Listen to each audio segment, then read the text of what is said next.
Hello students, and welcome to this geography course. This video demonstrates Blackboard navigation and gives you an idea of where you need to go to find all the information available to be successful in this class.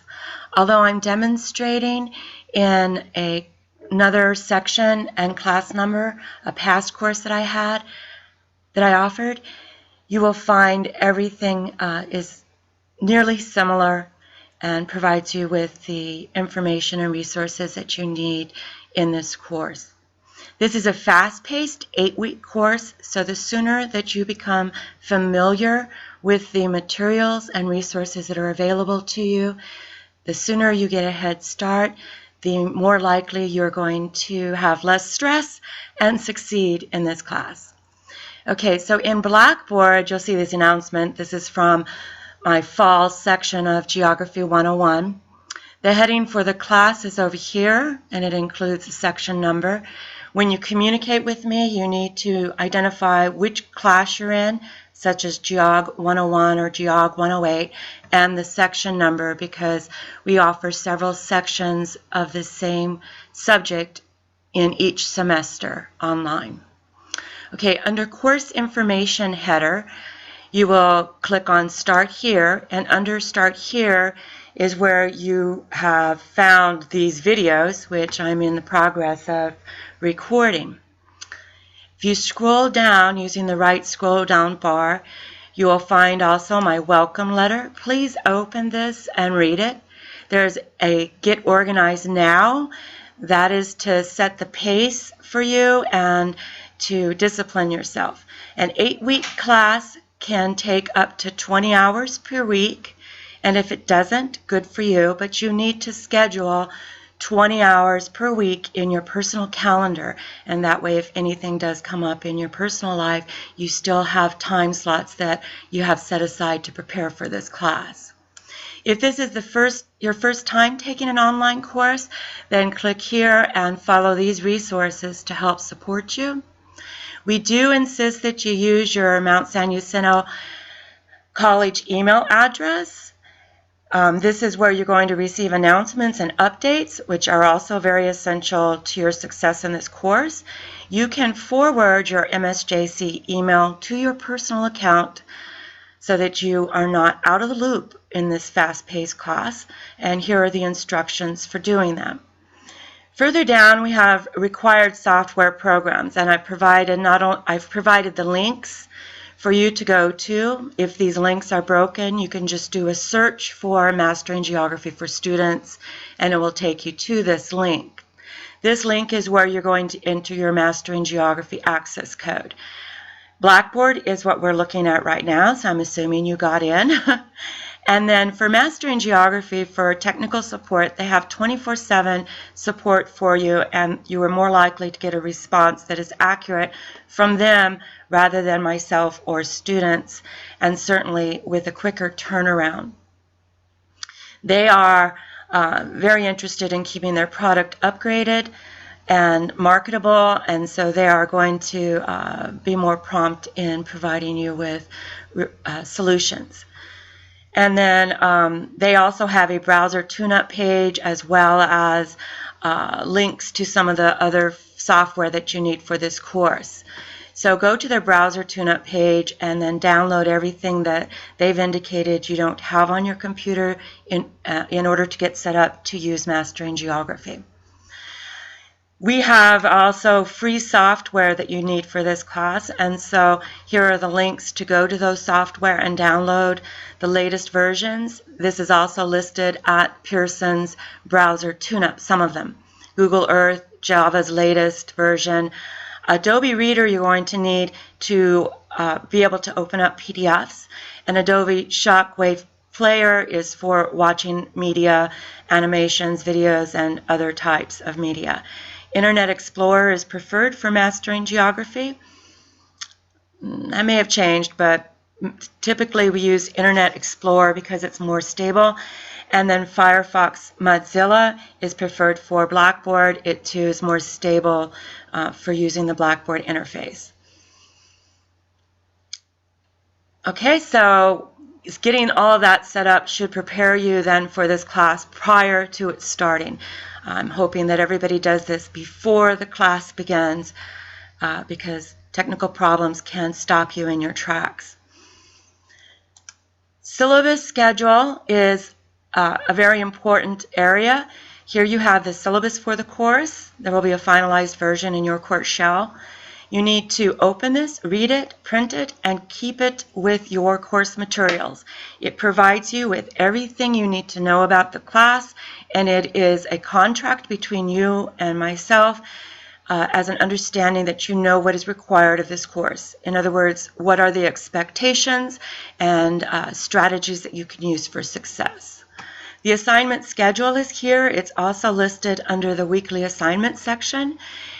It provides you with the dates that the weekly assignments are to open and when they're due.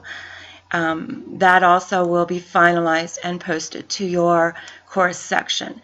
Discussion board rubrics are going to be guidelines for you to be able to score the maximum amount of points in the least amount, with the least amount of effort, and I'll go over that with my discussion or overview of the discussion board. There's a video on how to use the discussion board, and I suggest you watch that as well. Now for the instructor grade sheets, this is for you to be able to print out and track your own progress. The individual student grade sheet conforms to the instructor's grade sheet.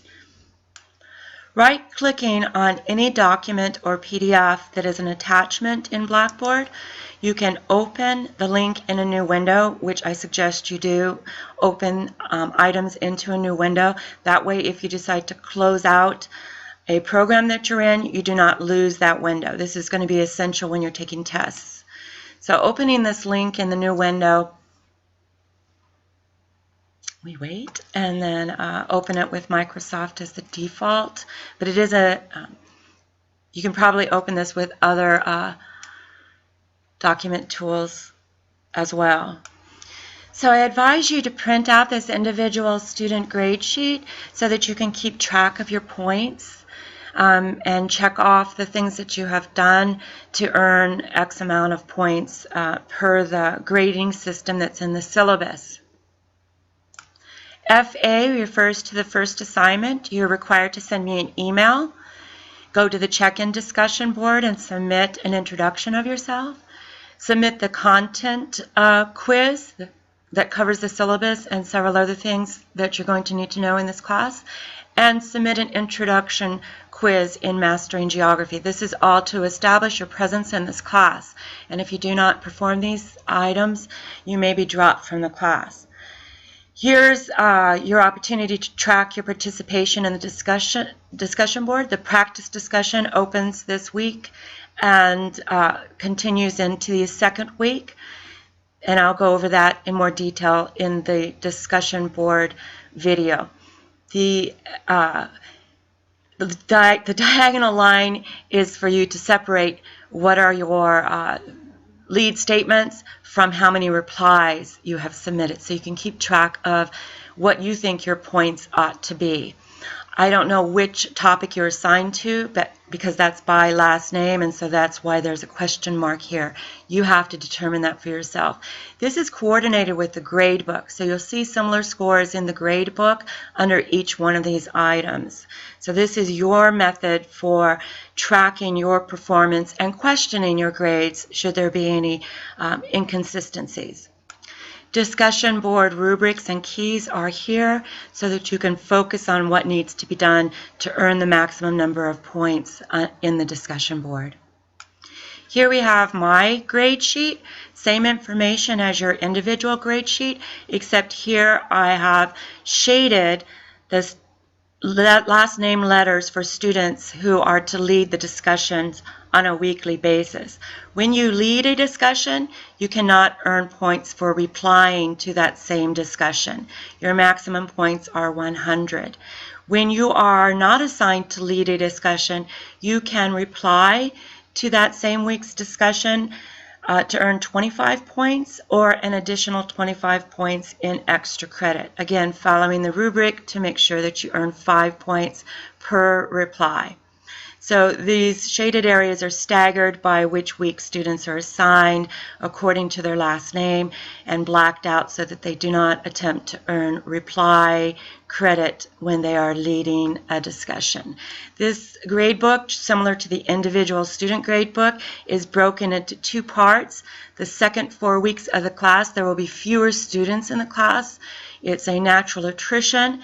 And because of that, I may need students to volunteer to lead if nobody has submitted their first lead statements to the discussion. And as a volunteer lead, you can earn up to 100 points extra credit. Again, if you are leading a discussion, assigned to lead a discussion, you cannot volunteer to lead. And you will not earn points for replies during that time that you're assigned to lead.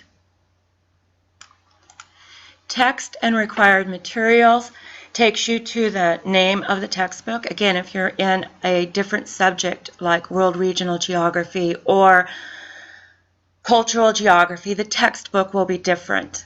We've provided the textbook information so that if you decide not to purchase the book at our bookstore, you have the information to get the correct textbook. We do not recommend that you use any other edition than the one that is published here. And if you buy the book at Mount San Jacinto's Menifee Campus bookstore, or whichever one the instructor has indicated, you will receive the access code bundled. Here are the 3 options for purchasing the material. One is to purchase it bundled at the Menifee Valley Campus bookstore or the Mount San Jacinto College bookstore, or you can order the e-textbook with the access code at Mastering Geography, which tends to be less expensive, or you could get a used copy of the textbook and purchase the access code separately, again at Mastering Geography. So you need to figure out what price suits your needs. And then here are the instructions as to how to enter the access code, choosing the correct textbook, and then getting into My Classroom, and I will give you the correct code for entering the classroom so that you're in the right subject area with the right instructor. On the sidebar under Content, you have your assignments. So once you've gone through this material, you should quickly be going into these assignment areas. And if you start the class early, you can pre-read the chapters that are required so that you are ready to submit tests and other assignments prior to the due date. No assignments are accepted late, so you must watch the due dates. When you click on weekly assignments,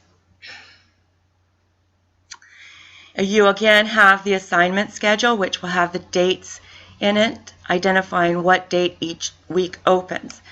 Currently, the dates have not been set for these full modules to open. Week 1 will be open at the beginning of the class, and week 2 will open according to the assignment schedule, generally a couple of days earlier than it's supposed to open to give students an advantage on starting early on those assignments. This is simply copied from the assignment schedule without the dates. So you need to check the actual schedule to see what the due dates are. Typically, I like to open the weeks on week list of assignments that you're to perform 2 days before the week begins, and everything is due on the following Monday. 7, 8, or 9 days later, Monday at noon. Here you have indication that the first assignment is due Tuesday at noon. This is essential. If you have not completed the first assignment by Tuesday noon, you may be dropped from the class because you are not prepared to succeed in this class. And that includes proving that you've gotten the materials and have access Mastering Geography. Now, to give you an idea of what each week looks like, week 1 has a lot more content in it than the following weeks. You have the first assignment, and when you go to the first assignment, you can then access the course content quiz. You'll take the course content quiz as many times as it takes for you to pass it 100%. It's essential that you know everything that's in this quiz in order, again, to succeed.